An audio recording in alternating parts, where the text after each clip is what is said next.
Hey, Michigan Maniacs. This is the Michigan Maniac Podcast, and I am your host, Adam Brewer. This is the reaction episode of Michigan Rutgers. That's right, guys.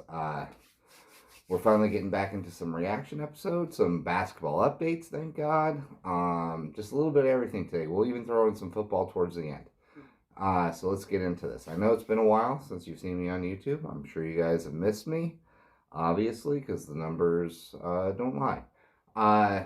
So before we get into any of this, let's obviously do the housekeeping like normal. Guys, I'm on all social media. Even though I hate Twitter. I just hate it. There's nothing about Twitter I like. I try to get on there, and my personality is not built for Twitter. I am too cancel. My comedy or my way of doing things sets me up to be canceled pretty easily. So Twitter scares the hell out of me. I really don't like to do it, but I do it for you guys, and I'm going to do more of it. So Twitter, Instagram, Facebook fan page, and YouTube, obviously, and Apple Podcasts. All these wonderful things you can find me on. Spotify as well. Our numbers have been creeping up in Spotify. Not Joe Rogan type, but we're getting there. we're getting there. In about another million years. So, anyways, let's get down to this. Oh, if you guys want, go to Apple Podcasts, rate and review. I've noticed that some of you guys have been rating. None of you guys have been reviewing. And I want to give you a free sticker. So, this bad boy, bow, right here. I want to give it to you for free. That's all I want to do. But I love the rate. I love the rating. It's great. 5-star rating. It's fantastic. But if you want the sticker, you got to review on Apple Podcasts. Hit me up on the DM. Let me know that you guys have done that, and leave me in. I don't care, fake name, whatever, PO box. I don't really care what it is, and I'll send you a couple stickers. Just plain and simple. That's what I do. So let's get into this, right? So I'm not going to go into the Rutgers game yet because I wasn't able to do a Wisconsin reaction episode, and holy moly, I know there's no real hot takes I can give you.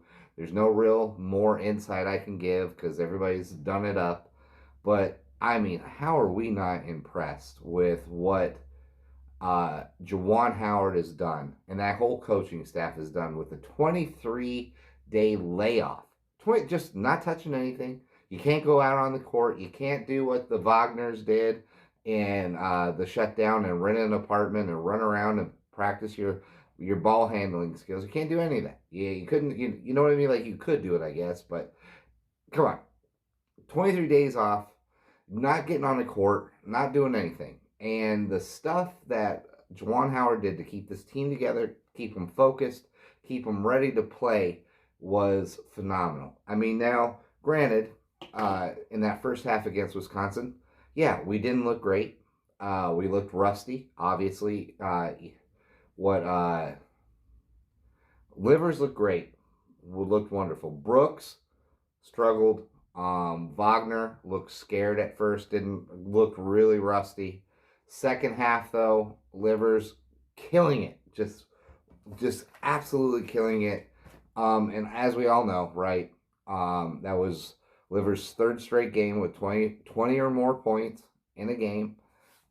Just really cementing his job as the leader against a team that is so hateable. Like, I'm an exotic white, so I can say this. Wisconsin has the most hateable white-looking dudes I have ever seen in my life, which is led by the guy, Brad Davidson, I think his name, or just, I call him Davidson as I scream at the top of my lungs with every dirty, cheap trick that little honky does. Irritates the freaking hell out of me, okay? He and Potter and Reavers kind of look like the Broadway version of Back to the Future if it was Biff and his little thugs, right? Like, for all you youngers, go watch Back to the Future, fantastic movie. But Biff being Brad Davidson, and then Potter and Reavers being his two thugs, two dorks, I mean, you can't get more 1950s white bully than those three white dudes. Like they are so annoying because they I can't stand Davidson. He's such a dirty player. And I know sure, the move and the elbow to our guy's face was just it was ridiculous. Like, of course, it was a basketball play. I get it. I'm not one for sissy playing in basketball. I'm a big time, physical hit him and let's do this type stuff. So yes, that was that was a basketball play. But anything that kid does to me looks dirty.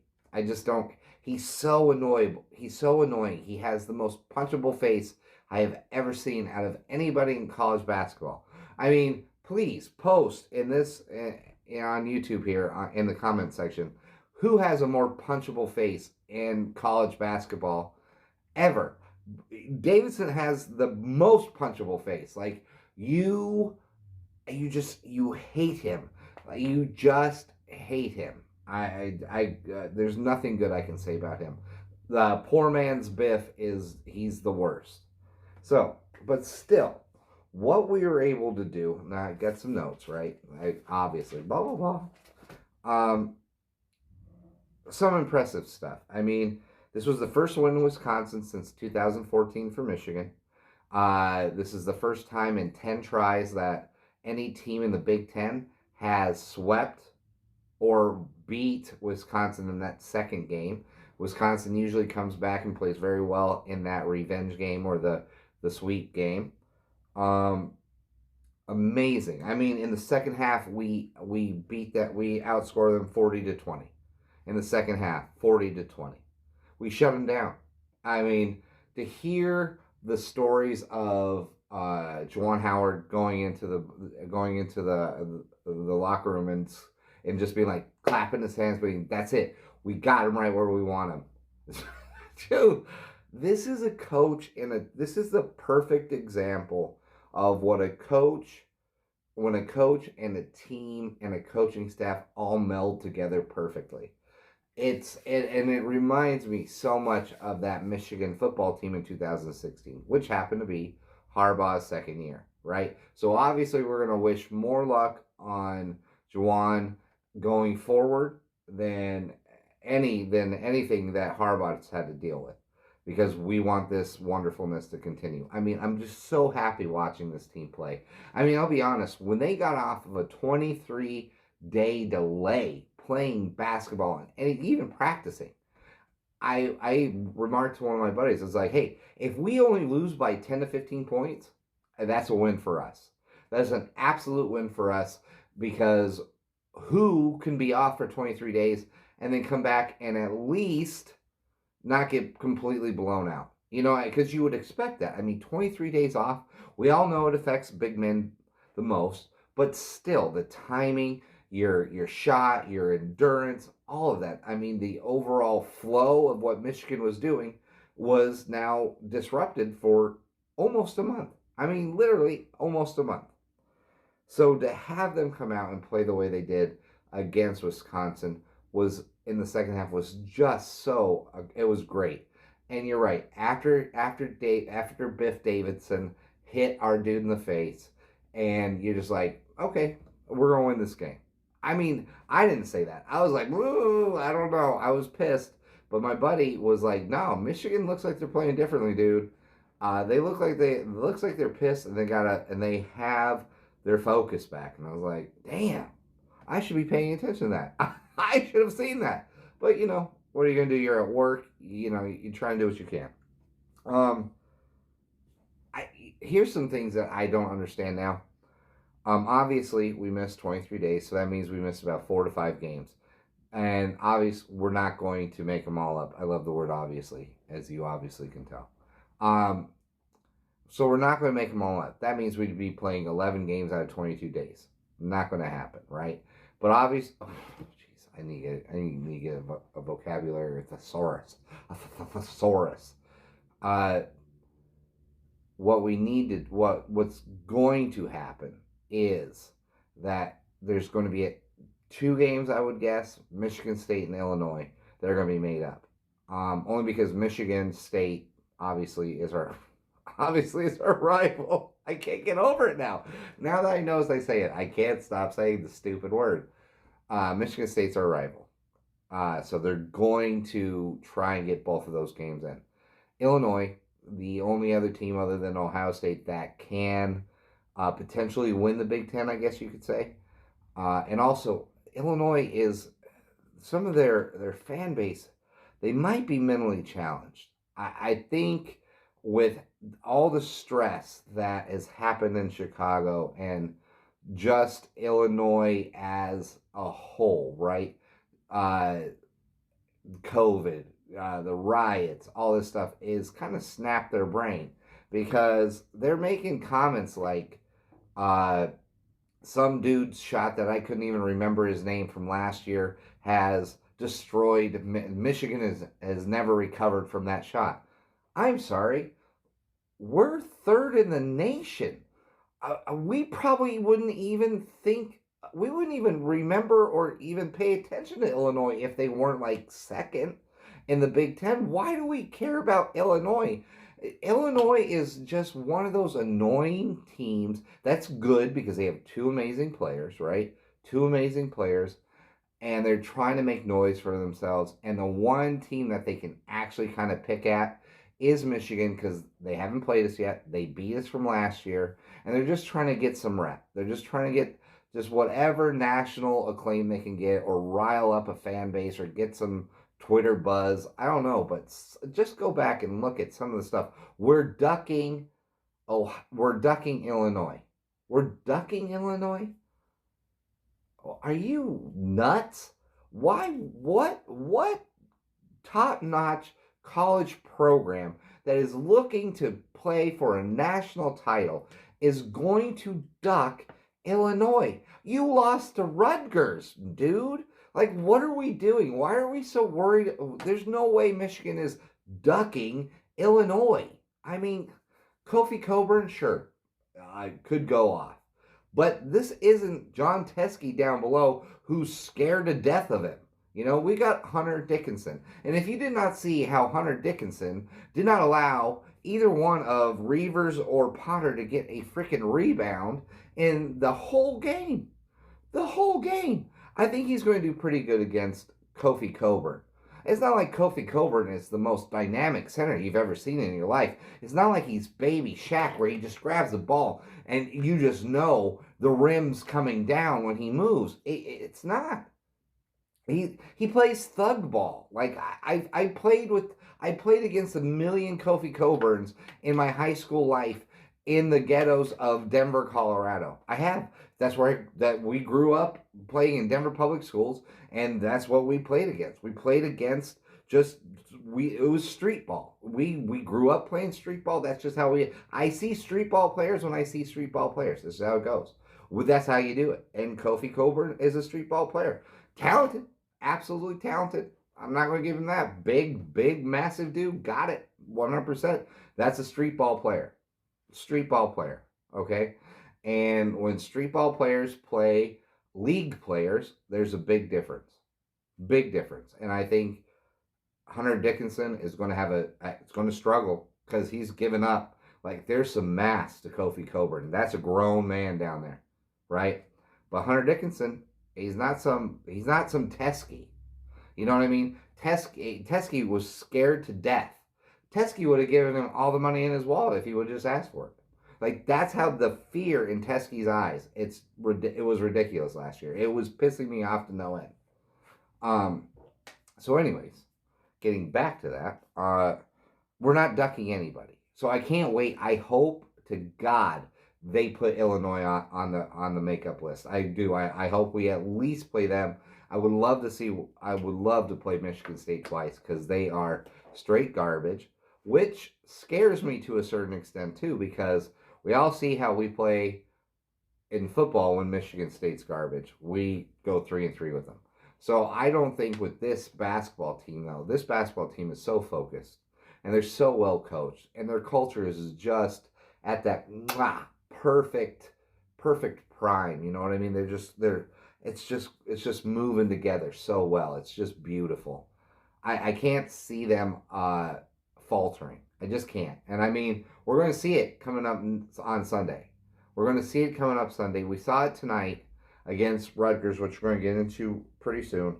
But it's just they're great.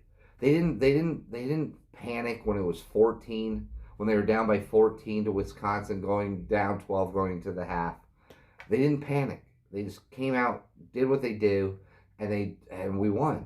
And tonight too, with well, before I get into that, is there any doubt that Juwan Howard is Coach of the Year at this point? I mean, most people had Michigan bottom.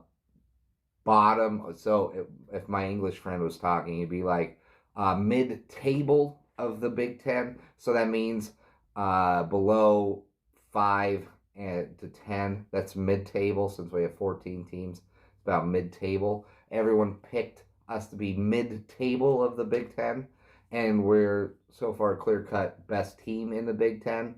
Now, granted, we have our next 5 games, 5 or 6 games, right, left, we only have 1 home game. That's it. After that, it's at East Lansing, at Iowa, at Columbus, at there was one other team. Oh well, forget it.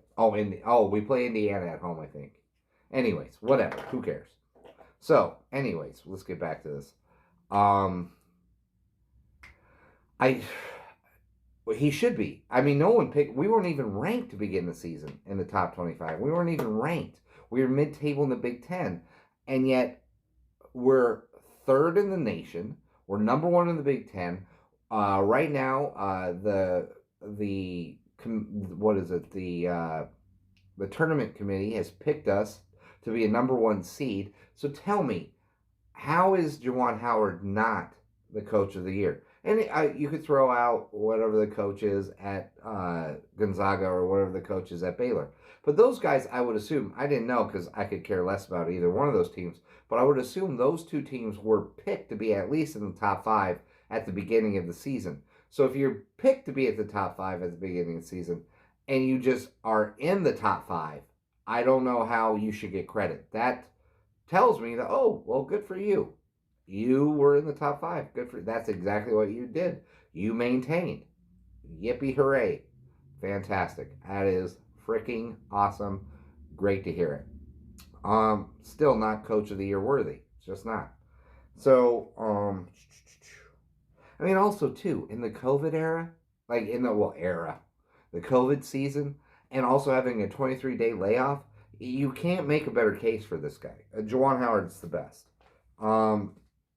We talked about Dickinson's amazing rebounds. I mean, check out that the sealer, right? The nail in the coffin, where, I mean, basically Dickinson goes down low, stretches all the way back, gets it, and then passes it right out to Livers for the 3. Perfect.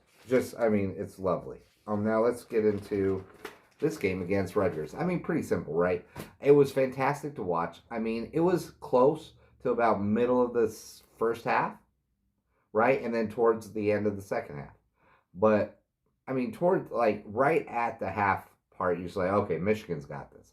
They're heating up, they're passing it, they're looking good, which was kind of crazy because you would expect Livers to stay on this 20, at least I was.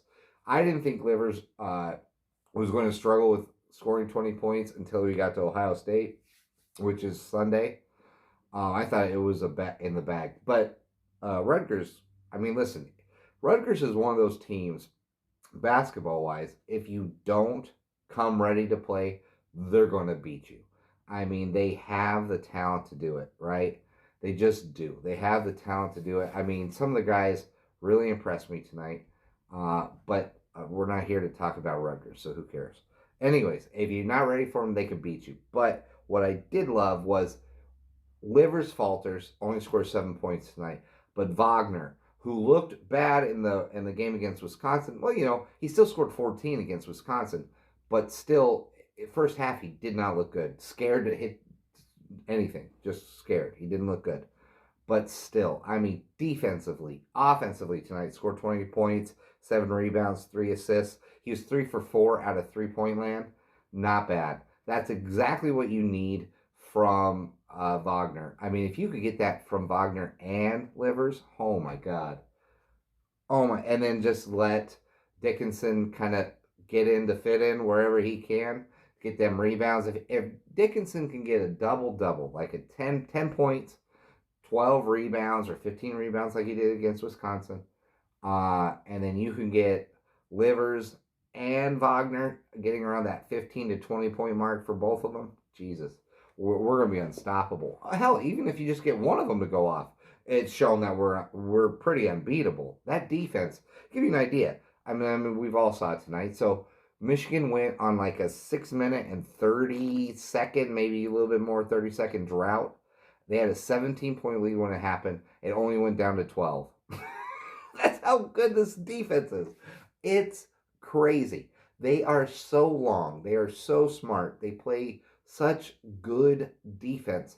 And that's what keeps you in, right? Defense travels, as they say. So when you get into a tournament, yeah, your offense may go through some ups and downs based off the fact that you're playing defenses in like a day after day or 1 or 2 day break or whatever. So your offense may struggle a little bit, but defense travels. So if you can slow down a team, perfect. And this defense travels.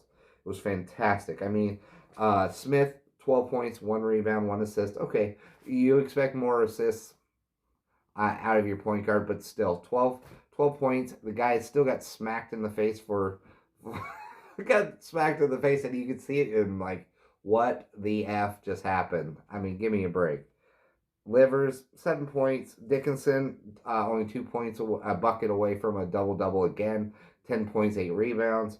But his defense is so strong. His defense is just so strong. Great passing center. Fantastic. I love watching this guy play basketball. Oh, before we get into some football stuff, Brown, Chandi Brown, scoring 1 point last week or last game against Wisconsin, getting his 1,000 points in his college career, which is phenomenal. But and they showed it during the game. So to hear what Juwan Howard said to him about how proud he was and what kind of a leader he is, and that's a coach. That's the stuff that you look at Juwan and you're just like, oh my God, this dude is it for us. Like, he's just such. No wonder they trust him. No wonder they love this guy. He's fantastic. He really is fantastic. It's really just a pleasure to watch Michigan basketball right now. It heals the heart from Michigan football. Also, with what Brown said, I was talking to a Michigan friend of mine today, and he was reading something, and I want to say it was Bleacher Report, but he said in the first or second meeting that Howard had with Brown about joining the team, he was like, "Hey, listen, we have a pretty good core right here. You might not make the starting 5. I hope you're okay with that. I mean, if not, whatever. You just having a normal conversation and about what the expectations are when you come to Michigan." And Brown was like, "Listen, I will do," and I'm paraphrasing, "I will do whatever it takes to fit in, to get in, to win." I mean, so many times he's lost at Wake Forest, didn't know what a tournament felt like, didn't know whatever, but he would do whatever it takes to win. Kind of tells you who the kid is. I mean, you look at his defense. He's one of the best 6 men in the nation, in my opinion. I love it when he comes in. I love how he plays that up front defense right in your face. Let's get it done. Try and get past me type thing. Love that. Just a heaven sent, right? Just a 100 heaven sent. Mike Smith, him, just perfect additions to this team. And I know I've gushed over these two before in numerous updates, but I'm going to continue. I love it. Okay, now got all that. So let's get into some football stuff. Obviously, we all know Joe Milton has entered the transfer portal, which ends the short but illustrious career of the Joe Milton experience at Michigan. I don't know. I don't know how I feel about this. I've seen some other podcasts and things that say it's alarming that not Michigan, but Jim Harbaugh has not had very good experience with his quarterback staying, right? Or well, basically they all, I think something like 6 quarterbacks have transferred out. And that's a good point, I guess. I mean, the one the one time he actually was really good was with Ruddock when he actually had his hands on the guy. And so I think it's good that he's gone back to coaching the quarterback so you can actually see some real growth. Because that just shows, I think that's a bigger slight on Ben McDaniels, showing that he really doesn't know how to coach quarterbacks at all. But also, to be honest with you, why do we care? Who cares if they transferred out? I'm going to read off a list and tell me if they've been burning up the scene since they left Michigan. Because that's the only reason why I would care is if somebody would leave and then all of a sudden they're a Heisman hopeful like Joe Burrow for Ohio State, goes to LSU, wins the national title, wins the Heisman. That's when I would be like, oh, what did we do? But let's just read off some names. Gentry. Yeah, we all remember that privileged son of a bee, right? Didn't appreciate being turned into a tight end, but yet is still in the NFL as a tight end with the Pittsburgh Steelers. Wow, maybe Jim Harbaugh knew what he was talking about when he changed him to a tight end. Okay, boom. Obviously worked out for Gentry. That was 2015. 2015 again, Malzone. You know where he transferred? I'll give you $5. Well, that's not. Probably give you more. I didn't even know where this guy transferred to. Where did Alex Malzone transfer to? No one in their mother knows. Not even his mother knew. He was in witness protection. You know where he went? Miami of Ohio. He went to Miami of Ohio. Do you think Miami, Ohio, winning Heisman's, going to playoff games? Any of that baloney? No. Alex Manzone, also a bust. So maybe you can blame it on recruiting at this point. Fine. I'm more down with saying Harbaugh missed on some recruiting. Sure. But I'm not going to say that that these guys transferring out was said, oh my God, you hurt us. Oh my goodness, you left. Now listen, I wish all Michigan players all the luck in the world when they transfer. I really do. You played for the Maize and Blue. You're part of the family, but I can also criticize. I criticize my family all the time. They criticize me. Hey, we're Italian. That's what happens. So I'm not going to change my mind now for Michigan. Brandon Peters, one of my favorites. I love Brandon Peters. I thought he got a raw deal, to be quite honest with you. Everybody forgets that he was hurt. He got hurt against Wisconsin and couldn't play against Ohio State, and then was coming back against South Carolina. And it wasn't his fault that the defense gave up 19 straight points to Carolina so we could lose that game, right? Also, throughout that whole season, when he came in for the putrid John O'Korn, that he played great. Go back and look. What he was supposed to do, he did. That was a run first. That was a run first offense, and he made big plays when he needed to. So Brandon Peters was one of my favorites. He transferred to Illinois. He started 2 years in a row. Nothing great, but I mean, he went to Illinois. He didn't have much around him. So I would wonder what he would do if he actually had some talent around him. Okay, still, you can't say, oh, wow, that came back to bite us in the butt. McCaffrey, fragile, Mr. Glass, 100% Mr. Glass, hurt. Love him. I love his talent. But if he got so nervous that he couldn't beat out Joe Milton and what Joe Milton did, I'm sorry, maybe Joe Milton can be and will be the second coming, just like I hoped he would have after McCaffrey left. He has all the tools to do it, but on the field, he overthrows everybody, tries to throw the ball through him, and he can't make any progressions past his first wide receiver. So I don't know why we're worried about that one either.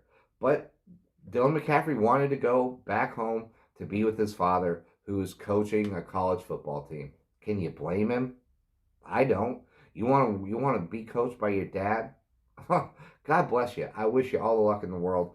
Add a few more pounds and maybe learn how to slide so this way you actually have a college football career. Okay. Maybe that one comes back to bite us in the butt. Maybe. But he's going to Northern Colorado. No national titles we have to worry about on that end, so not going to bite us in the ass. Okay, Joe Milton leaving. Who knows where he's going to go? I'm going to guess he's going to go somewhere in Florida. That's going to be my guess. Florida State's in desperate of a quarterback, and Florida State's used to shitty quarterback play in the last couple of years. So perfect match if you ask me. Now listen, I wish Joe Milton all the luck in the world. I really do. But don't tell me he was a world beater, because he wasn't. Just wasn't. Oh, and they're going to say Spate. Well, look at Spate. Well, yeah. Wilton Spate came in 2016, transferred in, won the starting job. We went, undefeated in 2016 until the Iowa game? And that's, happens to be when he got a separated shoulder, I want to say on his throwing arm. Oh, golly jeepers. Wow, you separate your shoulder on your throwing side, and then you still come back and play against Ohio State, and we won that game. We won that game. We won that game. We got screwed. Whatever. Blah. Freak out. I don't care. We won the game, but still had a great 2016. If it wasn't for injury, we would have beat Ohio State. Well, probably not, because those refs were way in love. They were balls deep in Urban Meyer, or Urban Meyer was balls deep in them. Whatever you want to say. But then 2017 comes along, one of the worst offensive lines we've ever had in Michigan history, and they block so poorly, Purdue breaks his back. Okay, so he breaks his back. Peters O'Korn stunk out the joint, and then Peters finished up. And then 2018, we get Shea Patterson. So do you think Spate's going to beat out Shea Patterson? Not with everything that it seemed like Harbaugh sold his soul to get Shea Patterson. So there's no way Spate was going to have a choice. So Spate transferred. And did he burn up the world? Did the UCLA Bruins win the Pac-12 championship? No.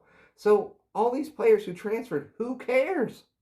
They transferred and did nothing there. So what would we rather had them here and have them do nothing here? If they did nothing in lesser colleges, what makes you think they were going to burn it up here at Michigan? That's all I'm saying. Maybe Brandon Peters. You can make the argument for Brandon Peters, and I'm willing to listen to that argument, because I like Brandon Peters. I liked his intangibles. I like the way he threw the ball. I like Brandon Peters. But outside of that, there's no one you can tell me that I'm going to think that we got the raw deal in any of this. So I don't want to hear, so maybe he's not the quarterback whisperer. But guess what? He wasn't really coaching the quarterbacks. He was doing more of the CEO thing after 2016, because that's when Jed Fish left. And I would assume Jed Fish was part of the quarterback thing, and then that's when Ben McDaniels took over in 2017, 2018, 2019. It's all Ben McDaniels. So Ben McDaniels sucked. So let's see. Well, okay, this year, this is Harbaugh's quarterback room right now. So let's see what Cade McNamara, and the Mickey D's group, right? The Mickey D bros, McNamara and McCarthy. Let's see what those guys do, and let's see what the the slick Italian brother, the Italian stallion Valari does, in third wheel duty. Let's just see what happens. If they show no growth, then okay, I'm willing to say Harbaugh's not the quarterback whisperer. And I am not a Harbaugh fan right now. I'm literally very irritated with the man. I want to be on board with him. I want to love him. But, facts are facts. And I'm not going to disparage the man for something he didn't have hands in. So let's just see what happens, right? So that's it, guys. I hope you liked this episode. Like and review. Get down in the comments. Say some stuff. Tell me if I was funny. Tell me if I wasn't. Whatever. I don't care. I do care in a certain way. But remember, you guys say anything dumb, I'm not going to respond to you. I'm going to write it down, and then I'm going to respond on the show. And I'll make fun of you and keep making fun of you. And even if you keep responding, I will never respond to you personally. So it's going to hurt your feelings, and I'm going to be even more. The more you respond and say more dumb things, I'm going to continue to get more vicious. Like it or not, that's just how I do. So, guys, it is great to be a Michigan Wolverine. It is, and also, just want you to know, you say great stuff. We're going to get along. We're going to talk. We're going to have a great time. Ask any of the other Michigan Wolverine Maniac fans. Any Michigan Wolverine Maniacs. That was actually like the original title of this podcast. Can you imagine? But ask any other Maniac podcast fans. We get along. You say some good stuff. I don't care about opposing viewpoints either. If it's a really well thought out viewpoint, unless it's like, you guys suck and we're Michigan State and we like to bone our sisters and we like to punch our mom in the face and you guys suck because you're 3-3 because we suck and then that means you suck. All that is just, it's going to be baloney. But if you actually have some real well thought out arguments or points of view, I welcome those. I really do. I welcome them. So let's see it. But anyways, it is great to be a Michigan Wolverine. And always and forever, guys, go blue.